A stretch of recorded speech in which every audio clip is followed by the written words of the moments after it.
It's very hard to put it. You try to sell it to a production studio. They tell you this is too art house. It's not going to sell. You go to film festivals. They tell you this is too commercial. It's not, it's not a dramatic, film. Even though.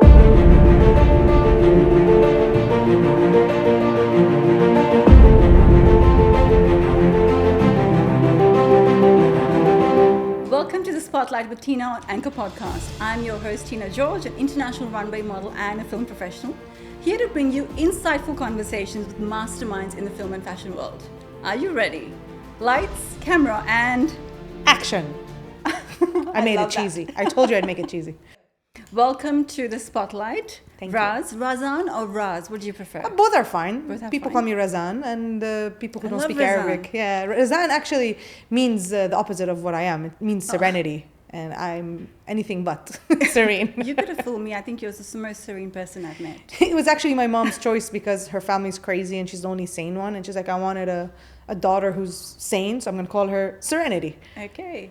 It didn't work. You're like a rebel without a cause from the beginning, and now Yeah. you do have a cause. Yeah. I turned out, I took all the crazy into one package and went with it. And we're better off for it. Oh, yeah. Absolutely. Oh, yeah. Now, you are a multi-award winning writer, director, and producer. You are the head of film at SAE, and you also have your own little show called Raz Reviews. That's true. I mean, there's a lot more that you do, but we are so glad to have you here today with us. Thank you. I'm really happy to be here. Very Thank excited. you. So, our topic for today is we've made a film, now what? Now the real nightmare begins. The real nightmare begins. What do we do? You would know best. We first met when I watched your film, which I love, Midas. That was a few years ago at Comic-Con. Yeah. And it was a brilliant film, very thoughtful, very well written and executed. And it's no surprise that you've written again. And your new film is out now called, please correct me if I'm wrong, Karayar? Karayar. Karayar. Yes, Karayar. It means cave in Armenian. Amazing. Tell us about Karayar. Oof, this film's journey has started even before Midas even happened. This film was actually conceived by me and my friend Neo Apelian, who's a director of the film. We came up with the story back in 2017. He came to me with this concept of the film of, I want to do something where there's a conversation between like a modern man and a caveman. And I'm like, that sounds awesome. And maybe it's a world, post-apocalyptic world where people are cavemen. Can we make something like that happen? I'm like, I'm going to write that. Nice. And then we spent like a year developing and writing, and then I wrote the script. And till today, it's my favorite script that I've written, despite writing stuff after. But this is like my favorite. And Why I is really that? believe, because there's nothing like it. There is really nothing like it, especially, this film is in Arabic and it's in this region, there's nothing like it. But I even haven't seen anything like it in anywhere, because it's very universal in a way. It's a very cool concept, but the way it relates to us here in the Middle East and the history of the region and the conflict of the region, I haven't seen it. So I've always thought like this movie, people would want to see it and be like, wow, finally something new, right?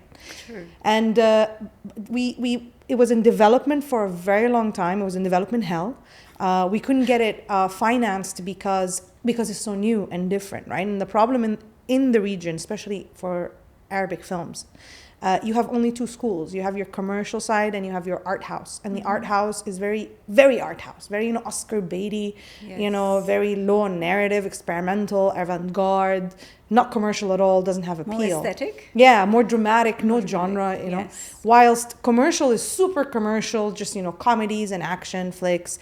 And the best kind of films and the films that really resonate with a lot of people are those that are in between, right? Absolutely. And this film is that, but the way that films function in the Middle East, this doesn't exist. So it's very hard to put it. You try to sell it to a production studio. They tell you this is too art house. It's not going to sell. You go to film festivals. They tell you this is too commercial. It's not, it's not a dramatic, film. Even though it is a drama, but it doesn't deal with the typical issues. Yes. It's high concept, It's nuanced. post-apocalyptic. Yeah. So we struggled for quite some time, facing many rejections from all the normal financing avenues until in January 2023, I just went like, I'm going to make this movie this year, no matter what. Wow. And it became whatever it takes or whatever it effing takes. So what is it that ticked over that?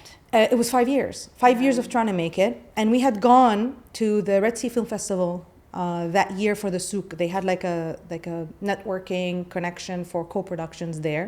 And Neo and I went with this film, and we just got decimated. And nobody ever said the film isn't good. But it's either it would be too expensive to make, it won't sell in the region, it's not the kind of film we do, you know, because it's new, that's the thing. So we got like decimated. And we reached a point when we came back, because Red Sea is in December. We came back in January, and we were sitting in my kitchen, and we're like, do we just move on? It's been 5 years. We've been rejected 500 times. What do we do? We either move on and I'm like, I'm going to make this movie this year, whatever form that takes. Even if I make it on my phone, like I'm going to make this movie this year. And he's like, how are we going to do that? We haven't been able to get any financing or anything. I'm like, let's just backdoor it. Because every time I tell anybody about the film, including you, they go, wow, I'd want to see that. So I'm like, if I tell you, would you give me $30 to make this film? I'm hoping. I'm betting you'd say yeah. I would. So I was like, let's go to the audience. Crowdfunding. Let's go to crowdfunding. But crowdfunding in this region is very complicated because it's most of the main avenues don't work in this country. So I was like, it's gonna have to be like literally like a grassroots guerrilla campaign where we go to people and people we meet face to face or that we reach on our socials and communities, get them to give us the money. So we did this big campaign for the film. We went to Comic-Con, we went to StarsCon, we had a booth where you have the world of the film. Where you have the world of the film. We did an animated storyboard of the opening sequence, and people come and watch it. We played it on stage. Amazing. And we talked about the film, and we were like, guys, we want to make a post-apocalyptic film. People were like, yeah. And then we managed in 3 months, so that was in February is when we started. In the February to March, we managed to raise $10,000, which is what we needed to start at least. This is fascinating. It's not a lot of money, but if you have a little bit of money, you can start getting private funding, right? So we got that money, and then we started getting private funding, and we attached a big star, and that was the big thing that happened. We attached a well-known Arabic actor, Syrian actor, who's now in Hollywood. Wow, okay. And he would have been perfect for the role, but we thought he'd be too out of reach. But then the writer's strike happened in May last year. Right. And I was like, that worked to your advantage. He's sitting at home. So I reached out to our actor, Jay Abdo is who he is. And I reached out to him on Instagram, like on a whim. Like I found him on Instagram, like, hey, my name is Razan. I have a film. It's like this. This is the main character. We think you'd be perfect. If this is even in the realm of possibilities, let us know. Wow. The next day he responded. He's like, I love it. I'm in. Just like that. And we met him, and we met his agents and stuff like that, and we worked out a deal, and it was something we could afford. And he was very accommodating, and he's like a wonderful person, even though like we all know him from when we were kids because he was a star of a lot of shows in the region. And he signed on. More money came, more private investment. We got a sponsorship, product placement. We had product placement in this film, and the film was made. We shot it in September in Jordan, 2023. Oh my God! You know, I need a podcast just to talk about the journey of this film is it's not over yet, but when it's over, we'll do like a whole. We will have to. But can I just ask a couple of questions that came to my mind while you were talking? I mean, you've worked on a major Hollywood films. You are, like I said, the head of film at SAE. You've got so much experience behind you, and even you had trouble raising funds to make a film. Like, I'm trying to understand that, because what does that say for filmmakers who don't have this kind of pedigree behind them over here and trying to raise funds to make a movie? Because in my opinion, the creativity of the UAE film industry is not limited by their minds, is literally limited by what's in their wallet. Yeah, by the resources. How much they can get. Exactly. Yeah. So what would you say for filmmakers who are in this stage right now, trying to raise funds or unable to proceed with a movie because they don't have the funds? What should they do? Like, what are some, the tactics you did takes a different level of mindset that ordinary people will do. I didn't do it the traditional way. I did it in a crazy, insane way, and we don't know where that's going to go yet. If that's going to be like, oh, well, it worked out, or, you know, that was crazy and it didn't work out. I don't know. But the way, I mean, we made the film, but we'll talk about like what's next is what's going to make or break it, right? Yes. What happens after. But I think for people, the most important thing I'll tell anybody if they don't know is it's not about the funds, it's not about the film, it's not about the idea, it's about producers, right? Mm-hmm. It's a producer's game. And if you want, the best way to get your film made is to find a producer who has already made one. Because it's a club. right? Once you enter the club, you're a member, and then, more doors open for you. So you just gotta somehow find a way to enter the club. And that's by getting another producer who has been there, which is a challenge on its own. But I would say that would be the most straightforward way. Otherwise, you find a way to sneak in through the kitchen, which is what I did. I literally dressed as a waiter, and I walked in with some hors d'oeuvres, and I'm like, hi, I'm in now. Give me my membership. And I'm still waiting for the membership. Let's see where this movie goes. But that's what I mean. It's a producer, because a lot of filmmakers come and tell me, I have a movie, I have a film, what do I do? I'm like, find a producer, because that's what a producer does, gets the movie off the ground somehow. But to be able to connect to the very limited resources we have in the region, and they're very limited, therefore competitive, but these places, film festivals, film funds, they don't look at the film, they look at who the producer is. And if they've heard of them, or if they've seen their film in a previous iteration of a festival, they're more likely to give that film a chance. So your work is in locating this producer, or there are resources available that you can go and find these producers? Like, is that a game in itself? Yes, and you find these producers by going to festivals. One of the main things that people do is that they go to festivals when their film is in a festival. That's a mistake. You should go anyway. There are film festival markets and networking opportunities. Just buy a ticket. And if you're working in the industry in anything, get accreditation. And from that accreditation, go to the festivals and just hang out. Go talk to people, approach people. And that's the way to do it. Because it's not about going to a festival to showcase your film. To have a film to showcase in the first place, you need the people that are there. And it's like, sports tryouts. You go where the scouts are. The scouts are at the festivals.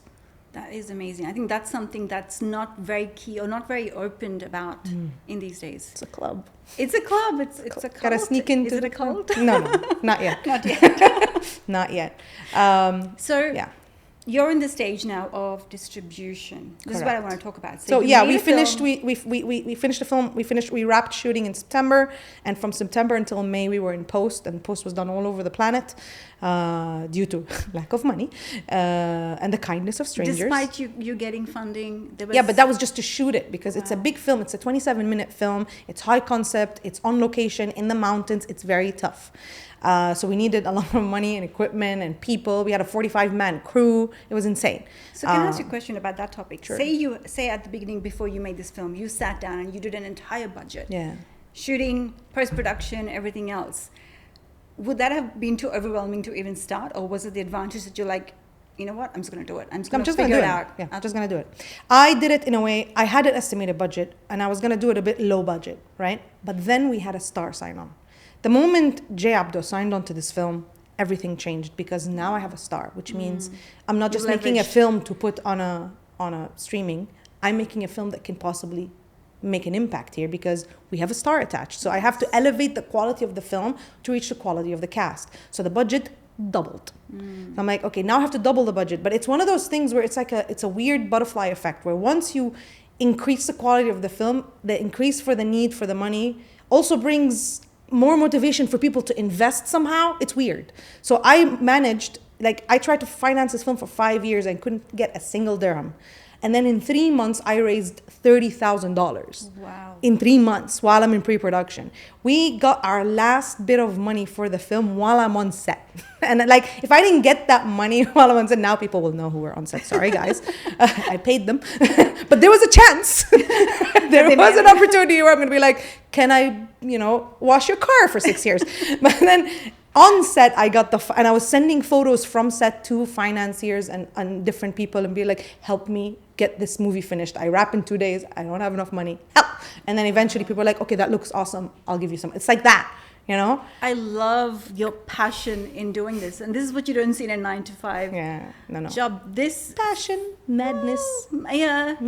Crazy. A little bit crazy. So that's what I mean. So the budget of the film became very big, and now obviously the post-production, which was going to be, we're just going to sit on a computer and edit, and now we have to do a lot of work in post to, again, it's getting it up to that level, a high production value. So I had to go all over the world to do that. And then we finished in May. May the 4th be with you on Star Wars Day.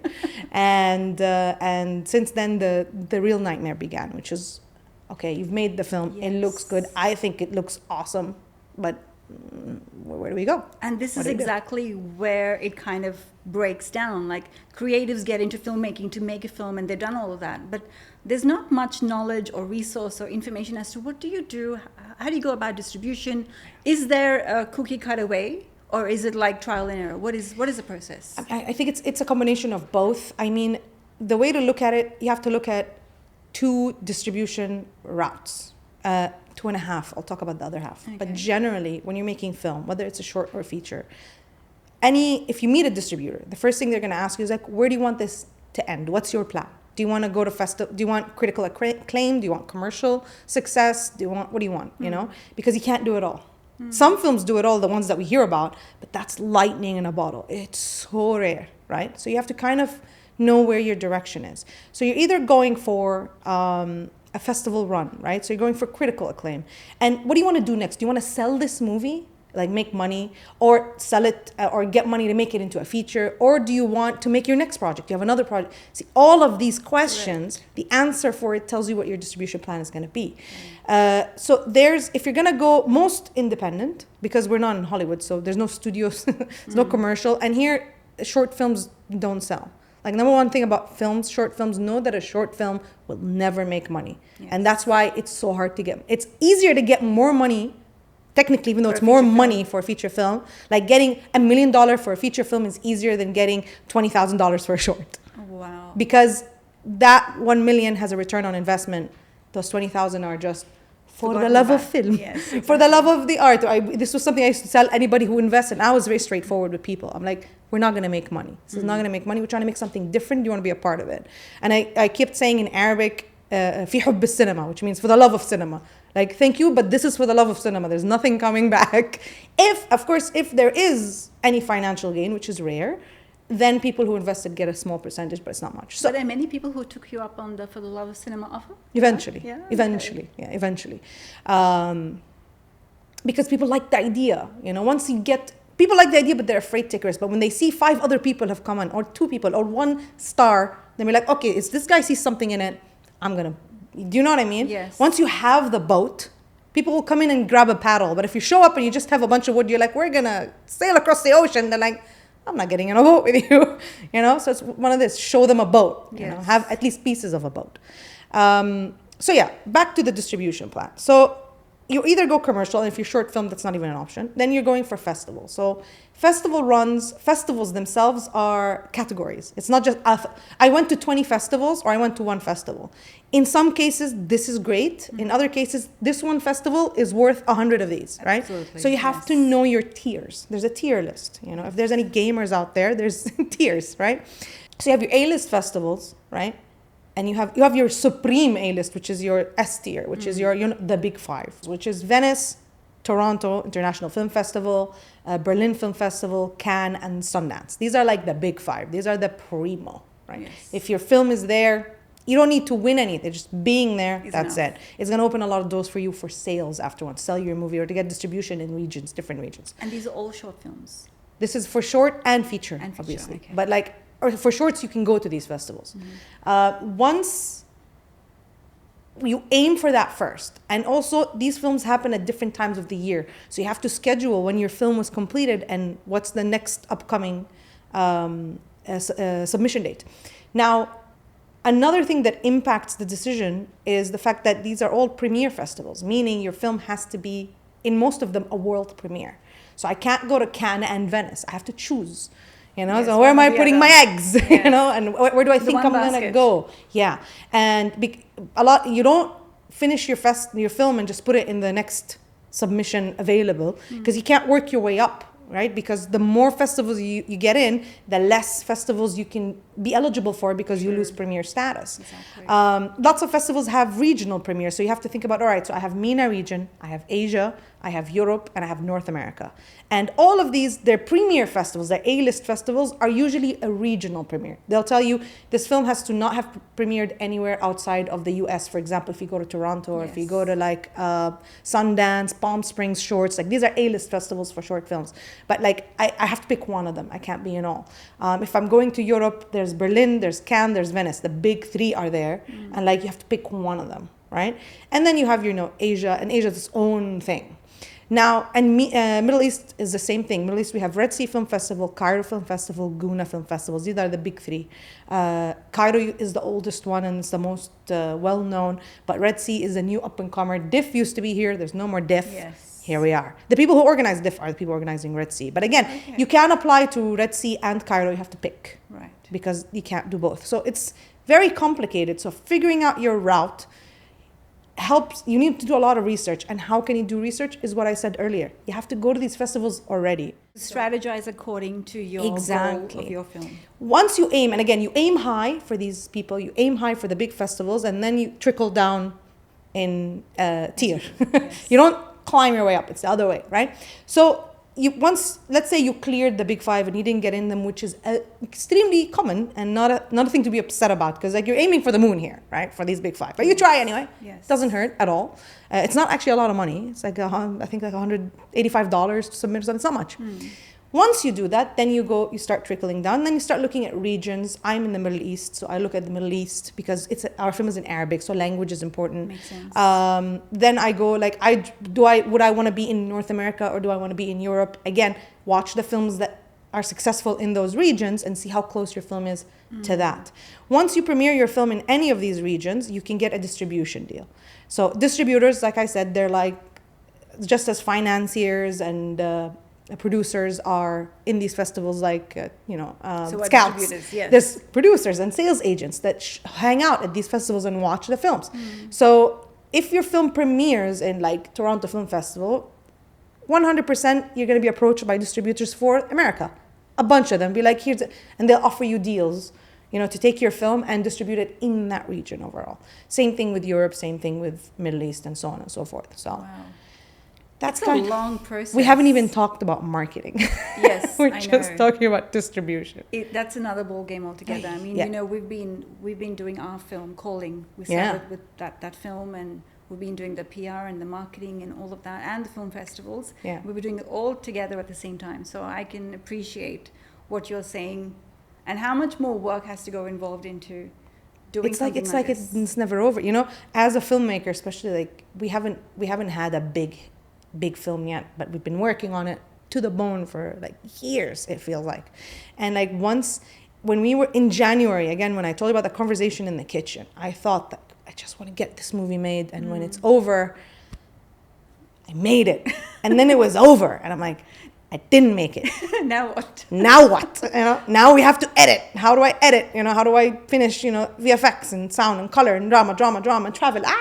And then I'm like, once I just want to complete it. I have a movie to show. It's here. Look at it. We made it, But then it's like, it's done. It's not. I still have this distribution nightmare. And then you have to convince other people that you made a film and it's good, and you got to invest. Get eyes on it. Get your foot in the door, and it's so competitive. It's crazy. Because again, if you wanna enter the arena, the real arena on the international level, which is what you want. I can put this film in, Abu Ali Festival down the road, okay? And then what? It's going to just, fade into non-existence. Yeah. But if you want it to make an impact, if you want it to make a mark, I have to play on the big arena. The big arena is crazy. It's very, very competitive. There's nothing that can tell you whether your film is going to be selected or not, because there's agendas, right? And Correct. Every festivals have agendas that are not public. So they say, this year we want to focus on environmental films. Absolutely. If your film is a spiritual film, about, connecting with, your spirituality, they're not going to select it, not because it's not a good film. It's just not a fit for them this year. Absolutely. So there's so much luck involved. So there's almost like, for example, there are some film festivals that do have a theme.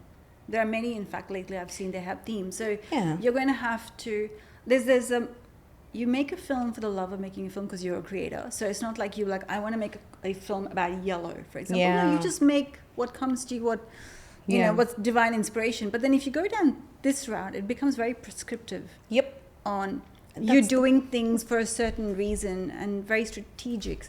Becomes a game. It does. It is a game. Yes, And it is a game. Exactly. It is a game, so and you either play or you don't. Now? Yeah, it's a game.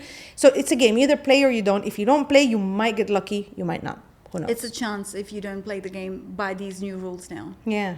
So we're talking about going international a lot, like we're going all these, whether it's America or Europe. What about here in our region. Do you find enough support as a filmmaker to do what you need to do? I know. No. Yeah. No. That's one of the big problems because, the film industry in this region is pretty much non-existent. There's no real platform. There's no organization for it. Even the education for it is limited. It's not the same when you go to France or you go to UK or there's a whole vibrant. It's like talking about real estate. How's real estate in the region?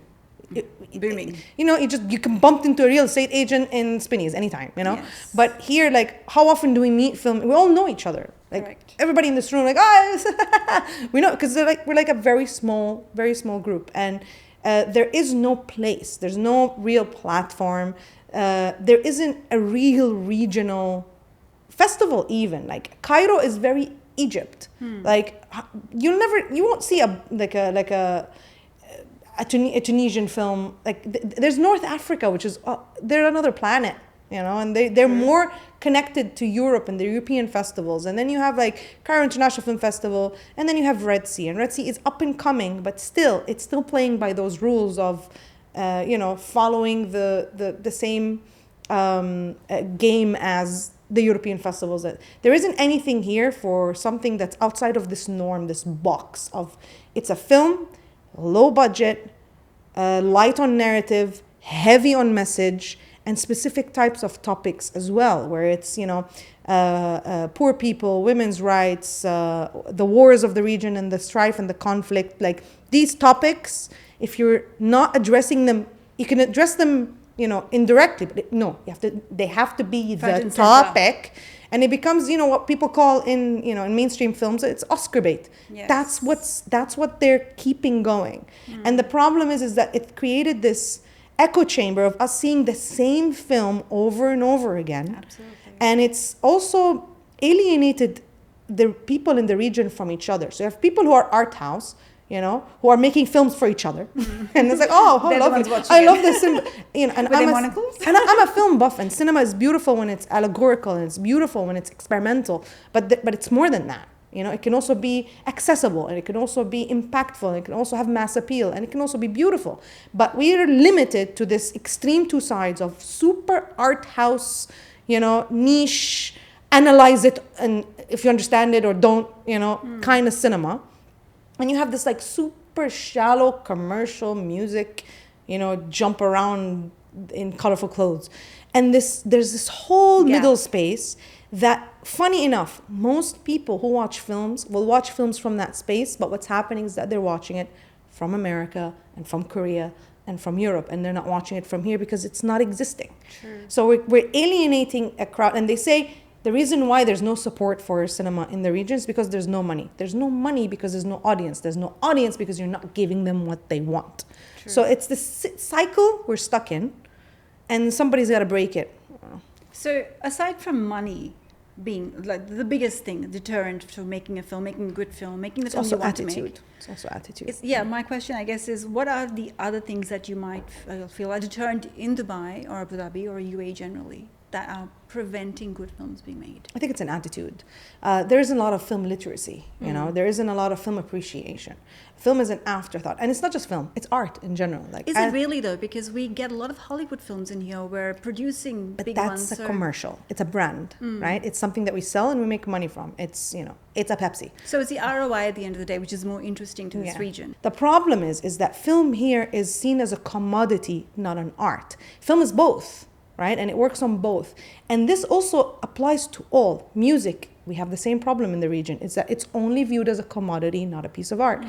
Art, literally, art and art galleries and art festivals. Art here is commercialized and it's used as a commodity. So that's the reason, that's a bigger problem than money itself, because art, if nurtured, eventually does make money. It's a long game. It is a long game. Like you look at art movements in all over the world, whether it's film, music, dance, anything. It's a juggernaut, of money, but it doesn't, but the attitude towards it doesn't start from it being a commodity. It starts from nurturing it and taking the time. It's a difference between, planting a tree or putting one leaf in. You put a leaf there, and then it dies, and you put another one, then it dies, and you put another one, and it dies. And then I have greenery, but it's just that leaf will never grow more than that. But if you actually nurture a seed into a tree and put all the effort, eventually it'll be bigger than the house. I love that analogy, and it's perfect because we are a consumer base. We consume so much of content. Look at the number of platforms there are. The number of OTT platforms that have sprung up in the past 10 years even. Phenomenal compared to where we are. Bollywood movies are consumed greatly over here. I mean, in one movie you have everything pretty much. So we do enjoy that content. We would like to make that content. We need a support network to make that kind of content. Aside from money and maybe looking at it as a commodity. The other thing that I heard quite often is locations, permissions. When we have these conversations with people about being able to shoot, it doesn't seem like there is it's not helpful to shoot a film when you have these constraints, especially when there's no money to back it up. This is especially when we're talking about now the UAE and its limitations, because it's not like that in the entire region. This is why I shot my film in Jordan, because I can go up in the mountains and shoot, What did it cost you for permission? Zero. It's the mountains. Do you know what I mean? So do you ask, do you have to apply to a body somewhere? And it depends on where. Okay. But if you're in a big public space, yes, but there's a film commission that, in Jordan specifically, there's a film commission that facilitates production and permits and things like that, and it's not costly at all. But and you can get general permits there as well. Dubai is different. Dubai itself visually is a brand. It's a commodity. So I can't go, even in Jordan, I can't go film outside, like Starbucks, and film Starbucks. Of course. Because Starbucks is a brand. But I can film in a street. But Dubai itself is a brand. That's the big issue. So you can't film in the street. So you can't film in the street because then you get Burj Khalifa, and that's a brand, and money. Now, here's a funny story. Back in 2016, I did the 48-hour film festival, and I won. We got first place. Amazing. And then when you get first place, you go to Filmapalooza, which is where all the 48 hours from all over the world compete. Right. So we went there, okay? And it was our first time, and we're talking 6-7 years ago. And it was our first time going somewhere with a movie, because I've been to festivals in the region, but I haven't been far. And we went, the whole team, we went there, and we watched all the winners. And and of course, I had done 48 hours before this one time where I missed the deadline, and then I was annoyed, and I was like, I'm going to come back and win it. And then we did. It's more that stubborn, crazy stuff. But I've seen a lot of 48-hour films, right, in Dubai, because we would attend every year and stuff like that. And then when we went there and we saw our film there, and one of the things that made our film win, I think, despite the quality, is the fact that we filmed it on a boat. And when you watch these films, all you see is apartment, parking lot, elevator, office. Exactly. Because these are the only locations we can film this. And this restriction, not just in storytelling, it's a film, it's a visual medium. We want beautiful shots. You want these big landscapes to see something beautiful. You want a beautiful street, but we can't. We just get a wall and a small plant and a kitchen.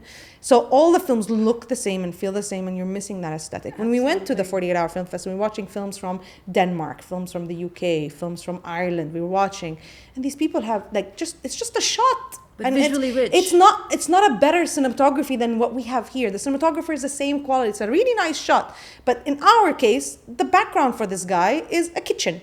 And in the other one, it's a beautiful meadow, or a nice, cobbled road with a bunch. It makes such a big difference, and it's unfair because it's like trying to cook with plastic. Yes. It's not the same. When you have good chefs. You have good chefs, but you're giving him, my little oven. Yes. And you're like, make a pastry. What is this? So that's another issue. Absolutely. It's absolutely It's a big issue. It's a big issue here. Yeah. That's because the visuals and the locations and the permits are all reserved for commercials and ads. And again, that commodity element makes right? money. Yeah, it makes money, and it's a brand, and it's a commodity, and it's not. Art is an afterthought. Nobody does something for the sake of it being art, for the sake of mental fulfillment or, spiritual fulfillment. Not really. But It's like just you we're said, maybe we need to focus more on feature films and get those millions of dollars. Maybe. And maybe not. The reason we focus on short films, most people do, is budget constraint. Yeah, and time more than anything. Time More than budget. Let's say in an ideal world that Dubai opens up location-wise. You can shoot wherever you want, maybe for a minimal fee, right? Yeah. Let's say that there is a platform that provides funding, at least to some degree. Yeah.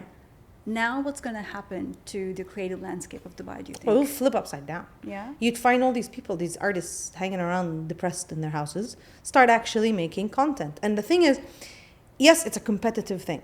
It is a competitive industry, very competitive, especially when it comes to commercial production, right?